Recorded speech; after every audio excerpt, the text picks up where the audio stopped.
Hey guys, it's me Mouse here. I've got a fresh dream in the old brain, so let's just jump right into it. It was a normal day. Sun shining, waves splashing. Wait, waves? Yep, ocean adventure dream. It was all water, every nook and cranny filled with vast ocean. Oh, and my dad was there too. So we were swimming in the ocean, and beside us there were these huge battleships, or just regular ships, going up waterfalls. Like if gravity didn't exist. I remember questioning if it could actually happen, and my brain referenced those cool fish that can swim up waterfalls, so I guess in the dream it checked out.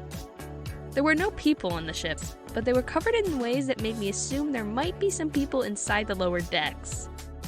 The dream had this bright, ominous vibe to it already, but once it turned night, those ominous factors multiplied as the sea grew quiet and the stars grew brighter.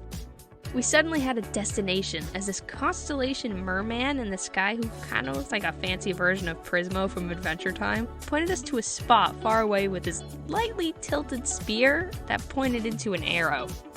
I believe we were in search of our own waterfalls to go up to that would lead us home. I tried my best to follow the arrow, but the constellation was hard to focus on. It was difficult to follow as the constellation just kept moving around. It's as if my eyes couldn't focus on it. It just kept changing directions, but only in my mind. Like my brain just couldn't keep up with its imagery, so I ended up just being really disoriented. The thing about the constellation is that the tail also had an arrow on it. So for what felt like hours, me and my dad followed that instead. Only a few minutes of internal confusion later did I realize that the spear was the path to follow, not the tail. My dad was growing tired, and we were running out of time, looking for whatever was at the end of our path. I swam quickly, and for once in my dream, instead of moving really slow, me and my dad sped through the water, and eventually made it to where the constellation was pointing. Amongst the darkness, there was this gold substance moving in shifting directions.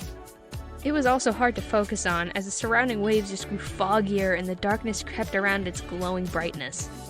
Me and my dad were so close, nearly there, when suddenly the constellation grabbed us from the sky and brought us back to where we started, forever unable to see where the gold would lead us, as I had just woken up after.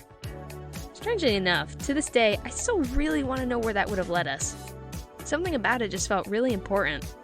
Like, if I don't touch it, it's the same feeling as forgetting something, but not remembering what you forgot. Anyways, that's all I got for now, fellow YouTube travelers. See you again soon.